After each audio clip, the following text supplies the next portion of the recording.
गाव गाव म्हणजे फक्त आणि फक्त सुंदर असं गाव असतं, ज्यामध्ये बघा तुम्ही आकाश आभाळ भरून आलेलं आहे, गच्च पाणी भरलेलं आहे, त्यामध्ये इकडं विहीर आहेत, डोंगराच्या कडा आहेत आणि अशा सुंदर रमणीय वातावरणामध्ये राहायला मला खूप आवडतं. म्हणून माझं आवडतं गाणं आहे ते, काय सांगू राणी मला गाव सुटना.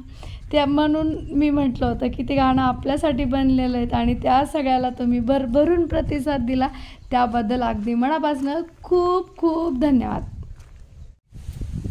जय जिजाऊ, जय शिवराय आणि मी जयश्री. जयश्री भारी खुशीत दिसते ना आज, कारण आज थेंब सुरू झाले आहेत, आभाळ पण चांगलं आलेले आहेत आणि आमची गोबी बघा अशी टवटवीत दिसते.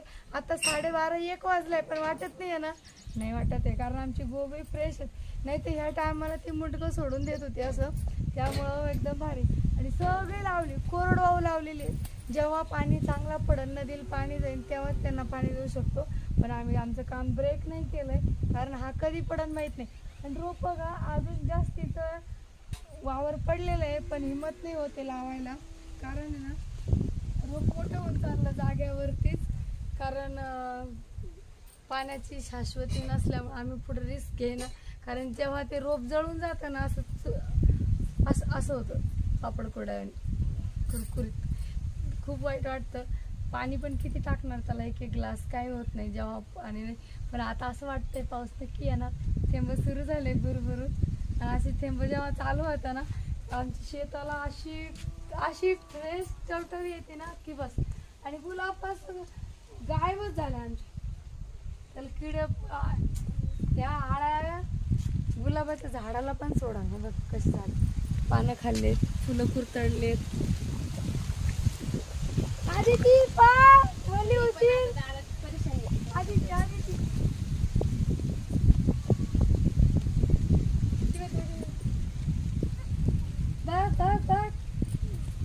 झाली वल्ली. आता काय आणलं झोपतीत?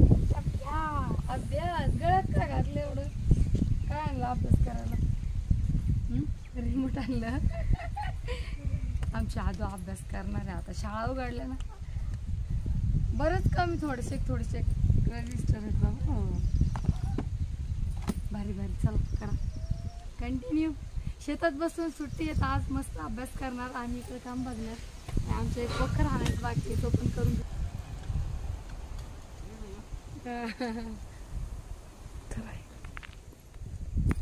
चला.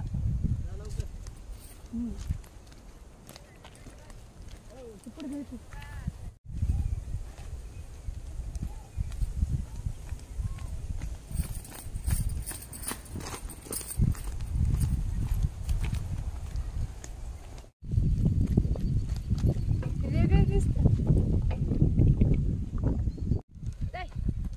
आणि हे वावर आमचं घरापासनं खूप लांब आहेत आणि हे टेकडी जवळ आहेत, तर इकडं आम्ही बरेच उतार चढाव करत करत इथपर्यंत येऊन पोचलो एकदाचं.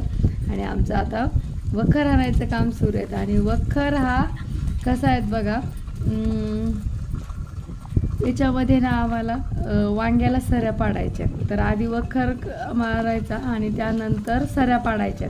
तर सऱ्या पाडण्याआधी वखर हा चांगला लागतो. आणि माती बघू शकता तुम्ही कशी आहे, हिला पाण्याची खूप खूप गरज असते.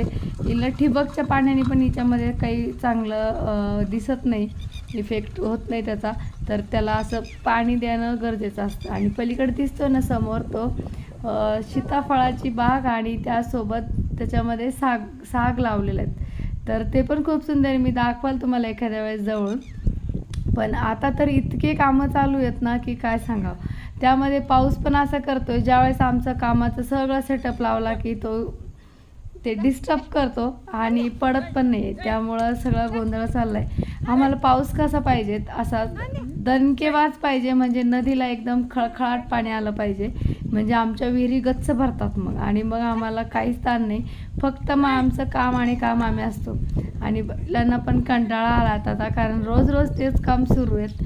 तर आणि आमचे बैल आहेत ना, यांना जास्त कामच नसतं, त्यामुळे त्यांना अजून कंटाळा येतो. त्यांना सवयच नाही राहिली ना. आता उन्हाळा खाल्लात आणि उन्हाळ्यानंतर तर बऱ्याच जणांचं जनावरांचं काय माणसांचं पण तेच होतं. कारण ह्या वर्षी आमच्याकडं सगळ्यांनी आराम केलाय. तुम्ही पण पाहिलेत, मध्ये आपले व्हिडिओ बिलकुल येत नव्हते कारण कामच नव्हतं काही शेतामध्ये, तर काय दाखवणार तुम्हाला. मग उगाचच टाइमपास करण्यापेक्षा त्यामुळे आमचे व्हिडिओ नाही आलेत. तर सगळ्यांनी आनंद घेतला उन्हाळ्याचा असं म्हणावं लागेल यावर्षी. आणि प्रांजल शूटिंग येत होती, स्कार्फ बांधल्यामुळं बैल थपकले आणि गडबड झाली. आणि ह्या वर्षी मग काम जेव्हा सुरू झालं तेव्हा सगळ्यांना जड चाललेत, कारण दरवर्षी आमचं काम संपतच नाही. पाऊस असताना तर आमचं भाजीपाला हा वर्षभर चालू असतो, पण ह्या वर्षी विहिरीत ठणठणाट असल्यामुळं काही करता नाही आलं. गपचित आराम झाला सगळ्यांचा. तर यावर्षी बैलाला आणि आम्हाला सगळ्यांना जड चालले. पण पुन्हा ट्रॅकवर म्हणतात ना, प्रॅक्टिस मेन परफेक्ट. तर आता परत एकदा सुरू झालेत आणि एकदम व्यवस्थित आता कडी काठावर आलेत. ते पटकन आणून घेतलं की झालं काम. आणि डुब्बा आणायला पण गेलात गणू. तर डुब्बा घेऊन येऊपर्यंत माझे हे 10-12 तास राहिले होते. तेवढे मारून घेऊया आपण. तुमच्याशी बोलत बोलत आमचं पण काम होतं. आणि तुम्हाला आमचं काम कसं वाटतं कमेंट्समध्ये नक्की लिहा. आणि जे चॅनलवरती पहिल्या वेळेस आलाय ना, तर सबस्क्राईब करायला विसरू नका. आणि व्हिडिओ एवढे जण बघता, लाईकचं बटन दाबायला काय जातंय बरं, एक लाईक द्या ना. तर तुमच्या एका लाईकनी कोणाचं काही बिघडत नाही, बदलत नाही.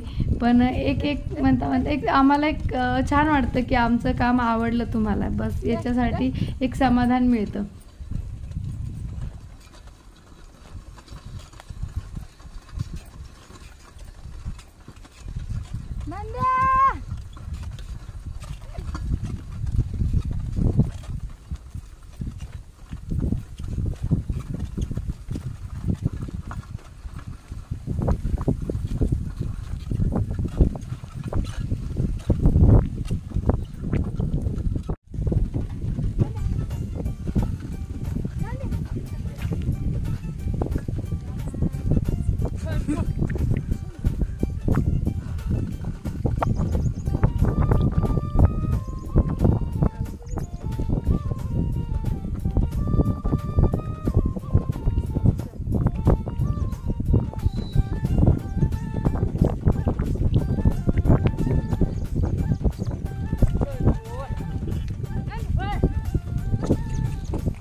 वखर हाणायचं काम चालू आहे, कारण आम्हाला इथं पण गोबी लावायची आहे आणि काही वावरात लावली, काही लावायचं सुरू आहे.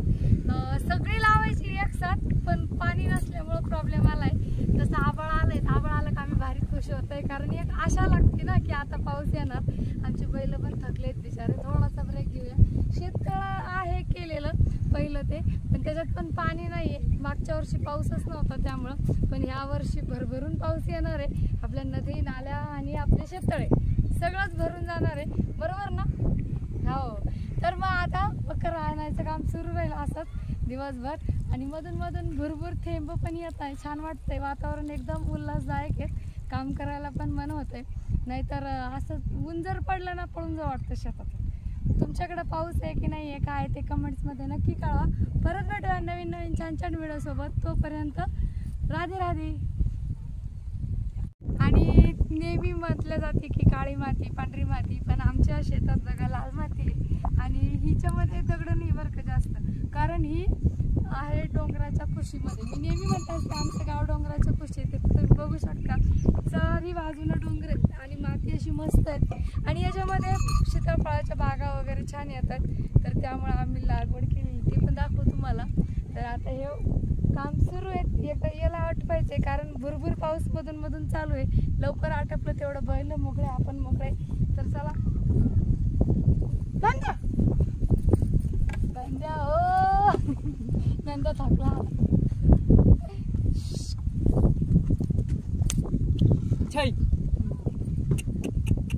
आता कसं न्यायचं चला पाऊस पुढे. आणि आता मी म्हटलं ना कडी काठार आलंय ती, आणि डुब्ब तर काही भेटलं नाही त्याला, कारण डुब्ब इतकं बिझी आहे. इकडनं ह्या शेतातनं त्या शेतात, त्या शेतातनं त्या शेतात फिरतात, कारण आमच्याकडे शेती जास्त नसल्यामुळं सगळे एकमेकांचं वापरतात, कारण थोडं घंट्याचंच काम असतं. तर तेवढ्यासाठी तेवढे अवजारं नाही आणत. तर आता ते बिझी आहे. तर पुढच्या आज तर काही शक्य नाही मिळणं, उद्या भेटेल. तर आज आपण फक्त आज वखरून घेतलंय, वावर भुसभुशीत झालंय की नाही छान एकदम. तर कडी काठाला बांधाला जास्त असतं ते, तर तिकडून जास्त मारलं ना तर काय होतं ते बांधावरचं गवत जेव्हा खाली उतरतं ना तर ते काढायला पण फार जड जातं. तर ह्या सगळ्या गोष्टी खूप बारीक सारीक गोष्टी असतात ज्या पाळाव्या लागतात, म्हणजे ते केलं ना पुढं ताण होत नाही. तर बिल्डिंगच चांगली स्ट्रक्चर उभं केलं तर म्हणजे म्हणतात ना की लॉंग टाईमसाठी चांगली असती, तर तसंच. आणि आता आमचं झालं आहे, आता याला सोडून घेतलं आणि यांना मस्त चरवायचे. आता मधल्या बांधावरती हिरवं गवत छान मऊ लुसलुसीत आलेत आता, कारण पहिल्या पावसामध्येच गवत लगेच उगलं आणि ते गवत आता चरायला छान सोडलं आणि छान चरत होते मस्त. आणि बकऱ्यांसारखं अगदी वरती पाय करून नंद्या खात होता आणि ते भारी वाटत होतं बागलून, कारण नंद्या म्हणजे नंदी बैलच एवढा मोठा उंच शिंग बिंग भारी की नाही आमची बैलजोडी. तर ह्या बैलाच्या हे बघा असा भारी दिसतोय तो, आणि पण जवळून फार खतरनाक दिसत होता. मी तरी एवढीशी दिसत होते त्यांच्यासोबत. आणि इथं चरता चरताच त्याला काय फटकर भरलं काय माहिती, की त्यांनी असं शिंगाने माती उकरायला सुरू केली. मला वाटलं इथं काहीतरी गवत त्याला चावलं बिवलं की काय, पण असला काही प्रकार नव्हता. त्याला पाऊस पण येत होता आणि थकलेला एकदम छान पावसाचं वातावरण झालं आहे. कधी पण सरीवर सरी कोसळणार, कारण आमच्याकडं खूप लवकर लक्षात येतं, डोंगराळ भाग असल्यामुळं मस्त डोंगराच्या मध्ये धुकं दिसले की समजायचं. मी म्हटलं ना तो असा करायला लागला ना नंतर तर खूपच म्हणजे चारही पायाने असा एवढा मोठा बैल जेव्हा चार पायाने बाण दिसतो. प्रांजल शूटिंग करत होती बिचारी घाबरून तर पळूनच गेली ती वरती, आणि मी इकडं आम्ही दोघीच होतो, कोणीच नव्हतं तिसरं इथं. तर तो पण गणू परत दुसरी ठिकाणी दुब्बा आणायला गेला आणि इतका भयानक दृश्य झालं नाही, असं वाटलं आता तो मागच लागतो. म्हणजे तो नेहमी शांत असतो, पण आज त्याला काय झालं होतं काही कळत नाही. मग नंतर पाऊस सुरू झाला आणि गणू पण आला तिकडनं, तरी त्याला डुब्बं भेटलं नाही, रिकाम्या हातानेच आला. आणि आता मी पण तिथं, तो म्हणे ताई सोडून द्या बैल, आपण बघूया नंतर. मग आले, कारण बैल पण सोडून अशा याच्यात पळणं बरोबर नाही. मग आम्ही दोघी पावसाचा आनंद घेत बाजूला आलो आणि तो बैल पण थोड्या वेळाने शांत झाला. तर काय झालं होतं, मुख्य जनावरात म्हणतात ना, सांगता येणार ना बोलता येणार, थोड्या वेळानं आणि जास्त नाही पण थोडासा भुरभुर असा मस्त पाऊस झालाय, छान वाटतंय हो की नाही माऊ बघा. आणि पावसाच्या आडुशाला झाडाखाली बसलो होतो आम्ही, थोडं गेला उघडून, आता ओलं करून दिलं त्यांनी. आणि आता वावरं पण बघा अजून छान वाटतात. आणि अशा वातावरणामध्ये मला भारी मज्जा येते आणि काम करायला तर अजून मूड येतो. असं वाटतं किती किती किती फास्ट आवर, कारण थकवा येतच नाही ना. वातावरण ऊन असल्यावर मी लई पगळते आईस्क्रीमसाठी, पळून जाते मग लवकर, पण असं वाटत मजा येते. तर आता पाऊस थांबलेला आहे, वाट बघते पुढच्या सरीची. परत भेटूया नवीन व्हिडिओ सोबत, तोपर्यंत राधे राधे.